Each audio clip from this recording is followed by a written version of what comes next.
Hello guys, I would like to welcome everyone in this Salesforce Guide channel. So in this channel we are going to know about what's most popular CRM tool, which is Salesforce. In this session, before starting this, I would like to request you to please like, share and subscribe my channel. Let's start the session now. In this session we are going to cover different points related to a Salesforce. These includes the points like what is cloud computing, what exactly Salesforce is, what are the different types of benefits of Salesforce, what exactly and what is the reason or what is the architecture of the Salesforce which becomes or which makes the Salesforce that much stronger or efficient. What is exactly the multi-tenant architecture in the Salesforce? What are the different products provided by the Salesforce? And what is exactly the Salesforce certification map, which will obviously help you to decide or grow your career here in Salesforce. And after that, we will continue with the how exactly the Salesforce looks like. So now let's start the thing with the first slide there. The first thing is here is that before starting to know about the Salesforce, we must or user must know about what exactly the cloud computing is. Before starting or explaining any kind of theoretical terms, I would like to give us a small scenario or a small example where in previously any kind of organization before for 40 50 years ago, normally what happens whenever an organization needs to store the data, they are going to use a bigger servers where they have placed the data, where they have to manage each and every server specially. But if there is any kind of company where the data is wanted to access where multiple location, so at that time they need to build any kind of robust network which can be accessible anywhere among the world. For that they need to pay a higher amount as their servers needs to be that much powerful. There needs to be some human resources which should be maintain the servers. They need to manually check the updates related to that. They have to maintain the security and all the different kinds of things. So it really cost them too much. But so that's why the company wanted to design a solution which will help them to provide such kind of functionality where a user or anywhere any person or any employee of the company can able to access the internet throughout the globe without providing any kind of extra setup. So this is where the cloud computing came in picture, as it is shown itself in a diagram that cloud computing is basically a data which is store on a central place and which can be accessible by any kind of devices which can connect to the network. This include different types of devices just like the laptop, network devices, the tablet, mobile, server, smartphone. So this is how they can easily able to connect it and they can able to perform whatever the activity they want to perform on their device. That includes the read, write or any kind of activity. Just here the small requirement is you just need to have a active internet connection. That's the only requirement you need to do. You don't have to maintain any kind of server. You don't have to maintain or checking for any kind of update related to it. You don't have to pay or do any kind of security checks for that. So this is really an efficient solution designed by a developers. The best approach or best of the solutions or best of the benefits which came out of the cloud computing is it reduces the IT cost. That means you don't need to build any kind of new server. You don't have to pay any kind of money to the maintaining it. Second purpose, it can be scalable. That means you can access the data anywhere around the globe. You don't need to worry about any kind of extra connection you need to provide. Just make sure that your system is connected to the internet and that's it. You are ready to go, you are ready to work from anywhere around the globe. The next one will be the business continuity. Lots of time what happens because of any kind of technical issues or any kind of different issue, the servers are not getting work properly. It can be considered as any kind of issue related to an electricity maintenance or a server crisis. So at that time the whole business gets shut down or getting down because they are not able to access data. But here in cloud computing you don't need to take care of such thing, because the cloud computing or the any kind of the cloud storage have been maintained by company itself, and they are already making sure that if any kind of such critical scenarios get happen, they already have a backup of data so that you can not lose your continuity related to work. The next point is a collaboration and efficiency. Now collaboration is basically means whatever the database you are using as of now before switching to the cloud computing, you always wanted to move your database to the cloud so that the data can be easily accessible without any kind of extra issues. So cloud can easily provide you the collaboration thing. That means you can move the data from one org or one data storage or data structures to your cloud organization. You can design the data structure as per your requirements so that you can build or design the structure as per your convenience. Now the next point is the flexibility of the work practices. Now because of the cloud computing, you don't have or you employees are not restricted to work from certain location. They can easily work from anywhere, which basically includes work from home or which or different kinds of scenario. Just like if any kind of employee visits the client location at that time, so he don't need to take care about any kind of things related to connectivity. He just have to connect to internet, and that's it. He can able to do the thing. Now the another point is access to an update.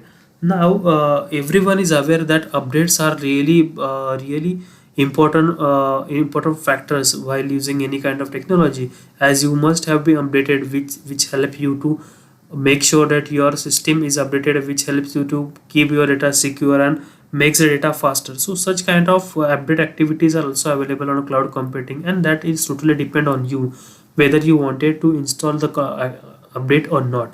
You can consider it like it's totally configurable to you, so that you can decide or you can define it as per your convenience. So these are the different types of features provided by the cloud computing. Now nextly, now let's know that what exactly the Salesforce is. So before starting what exactly the Salesforce is, as we just know about what exactly the cloud have provide different types of services, which include SaaS, that means software as a service, PaaS, that means platform as a service, and IaaS, that means infrastructure as a service. So now let's start and know about them one by one. So let's first start about the IaaS, that means infrastructure as a service. So now the name itself suggests you that any kind of services which gives you the access or any kind of infrastructure is considered as an infrastructure as a service. If you wanted to give any kind of example, whenever you purchase a laptop, so you purchase it for you, but your family members, that means your wife, your brother, sister, mother, father, or any kind of other person which are part of your family can easily get to the access without paying any kind of extra pain to them, as it's a part of your family asset. They can use it as per as per their convenience. So here the laptop is considered as an infrastructure which gives you the data storage, or perform different kinds of activities. So it's a kind of hardware which can accessible to anyone. So that's why I would like to consider laptop as an infrastructure as a service. But in bigger scenarios or real life pictures, infrastructure can be any kind of the servers or the storage devices which can be used to store your database. So then you can consider as an infrastructure as a service. You can also consider the routers or different types of internet hardwares which will help us to make connected to each other. Now let's move towards the platform as a service, that means PaaS. Now next move to about to the infrastructure as a service. Platform help you to design or build a structure on that infrastructure. That means, let's continue the example which I have given to you previously, that you have purchased a laptop. Now on that laptop you wanted to build a platform. That platform can be considered as an operating system. So it can be Windows, it can be Unix, Linux, Fedora, or any kind of platform you can install. So here platform gives a services to you. That means platform means, suppose you have installed Windows, so Windows operating system is going to give you different types of services. That means you can use a video player, or you can use different types of internet browsers, or any kind of different type of things you can use on a platform. So these are the things we consider as a platform as a service. And now the next to that is software as a service. Software as a service is considered as a topmost layer in a cloud services. That means any kind of software installed on a platform is considered as a software as a service. So in a previous example, I told you that infrastructure is on a laptop, platform is your Windows operating system or any kind of operating system. So software is any kind of software you have installed on that on your operating system that gives you to perform different kinds of activities easily. which includes the browser, photo viewer, image viewer, a movie player, or any kind of different functionalities provided by the software, so that you can use the platform as well as infrastructure betterly. So this is how the cloud services are getting categorized in normal scenarios. Okay, so now we have just know about what exactly the cloud is, what are the different types of services of clouds is. Now let's know exactly what exactly the Salesforce is. So Salesforce is basically an cloud infrastructure or cloud infrastructure which will help you to save your $1 million and years in establishing. That means, as in the previous slide we told you that you don't need to build any kind of infrastructure or any kind of maintenance activity or human intervention to maintain any kind of servers. So in Salesforce you don't have to maintain any kind of such things. So it will really saves your $1 million or the time which you are going to spend on building the same kind of infrastructure in real life. Now you have the infrastructure ready with you, but you also wanted to make sure that whatever the infrastructure you are having, it should be fast so that you can access the database fastly. It should be easy so that you don't have to you don't be an hectic for your employee.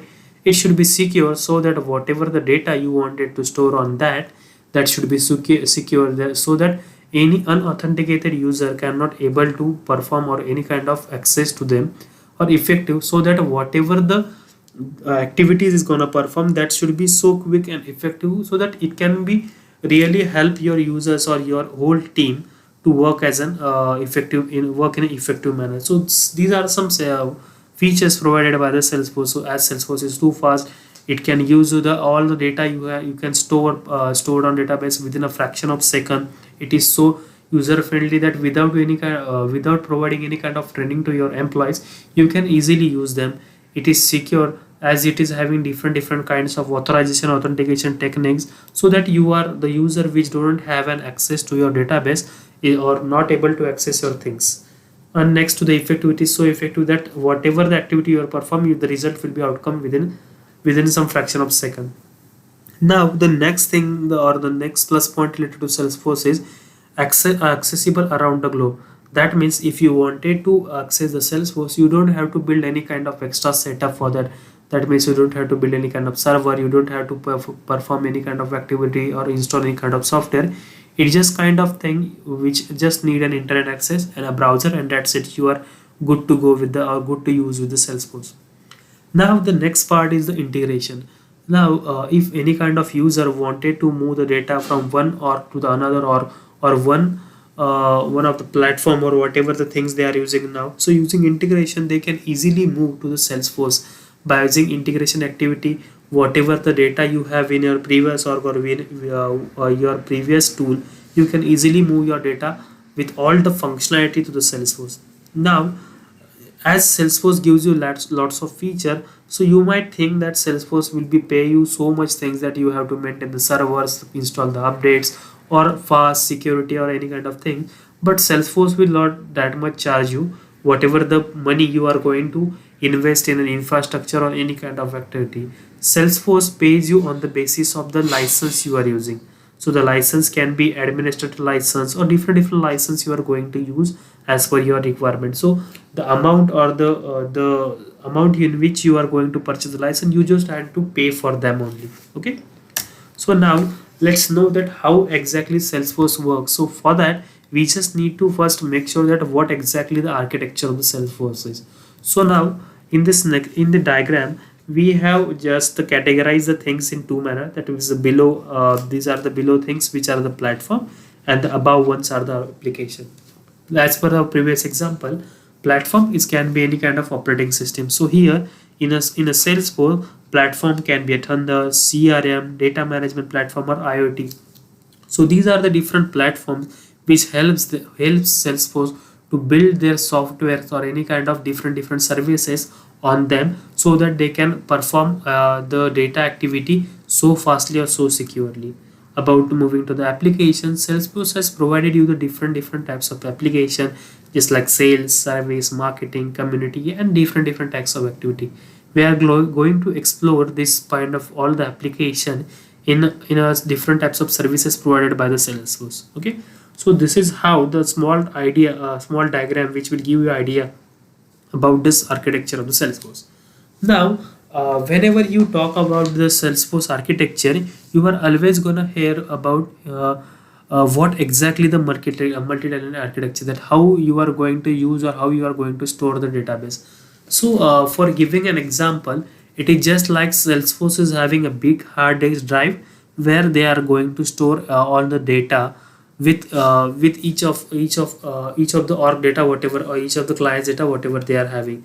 So now if you think like if the data is getting stored on a single place for all the users, it might be a issue that any other user which don't have an access to your database can able to access the thing. So in to resolve this issue, Salesforce uses a multi-tenant architecture. So for explaining or understanding this scenario in better way, I am going to give a small example of an building where some of the common resources building is getting shared, but they are only getting paid for their only personal resources. That means a building having a 30 flats, so all of them is having power connection is common, water connection is common, building maintenance is common, lift is common, and whatever the extra resources which is owned by a flat system or a society is getting paid by the society itself. But if you talk about each house, whatever the electricity uses by an house, they have to pay for that.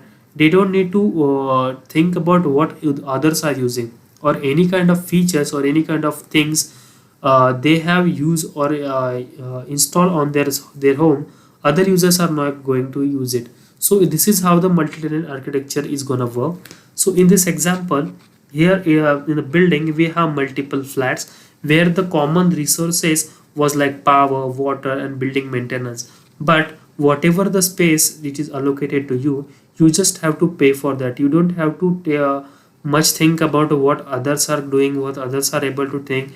Whatever the uses you are having, you are going to pay for them only. So it includes the electricity uses, your water uses, or any kind of electronic instrument or any kind of thing you have installed in your home. Other users are not going to access it, or they don't have to pay for you.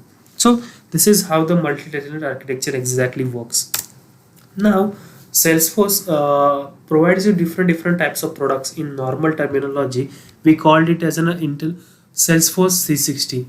So it's Salesforce 360. That means by considering each and every customers and different types of sectors, custom or different clients are getting work. Salesforce has designed different client types of cloud by understanding their requirement. That means if you are a company who sells different types of goods, so for that the sales cloud is there, which will have already out of the box implementation of the sales related activities. So you just have to purchase a Salesforce license and use it. You don't have to perform any kind of activity in that. If your company is working related to the service of any product, you can go with the service cloud. Next to the marketing, if your company is working to the marketing, you can go with the marketing cloud. The same way there are multiple clouds like commerce, engagement, platform ecosystem. There are different types of integration so that you can move or exchange the different types of data. In recent days, people are getting integrated their databases with Facebook, Google, Gmail, LinkedIn, so that they can get more and more data, or they can get more and more client with them. So such kind of activity is easily possible in a Salesforce, so that you can fetch the data from social networking platform, use it in your instance, so that you can get more and more clients. Now it will be next to the analytics, industries, communities, enablement. So this is how the different types of products provided by the Salesforce by keeping each and every customer's requirement in mind. Now the next thing is the Salesforce certification roadmap. So this is the most important slide for you, those who are thinking to make a career in a Salesforce org. So Salesforce org is getting splitted, or the roadmap is getting splitted into two different types, where the first one related to the certified application architect and the second one belongs to the certified system architect, where the application architect will be working related to an application, the structure of the architect application, where the other certified person is going to work on the architecture activity related to an system, that how the system should design, what is the data flow, or what are the different kinds of things. So this is how the certification roadmap is, where the Salesforce administrator is a common certification which will help you to give a basic idea or the configurations related to an Salesforce. And both the architecture maps related is having roadmap is having different types of certification. That means if you talk about the application architecture, we have community cloud consultant, platform app builder, PD1, sharing visibility, data architect, and then you will move to the Salesforce certified application architect. But if you talk about the certified, or if you wanted to be a Salesforce certified system architect, you have to go by the another path by going to the mobile solutions, PD1, integration, identity access, development like Sapphire, and then the system architect. Okay, so this is how the two paths are. But if you are wanted to or really interested in certified technical architect, which is as of now the highest certification in a Salesforce, you have to complete both the parts, and then you will appear for the technical architect, which is in the highest hierarchy in a Salesforce. So this is how the Salesforce certification roadmap is. So now in the next video, I'm going to show you the how exactly the Salesforce UI look, which include the different types of parameters, that how you can log into the Salesforce, what are the custom and standard objects, workflow rules, approval process, reports and dashboard, visual first pages, Apex classes, and different types of things which is used by the Salesforce. And then we will know about I will explore and each and every point clearly. So that's all for today. I would request you to please like, share and subscribe the channel. Please let me know if you have any comments related to the video. I will always welcome any kind of question you have. So thank you. Bye bye. Have a nice day. Keep loving, keep sharing.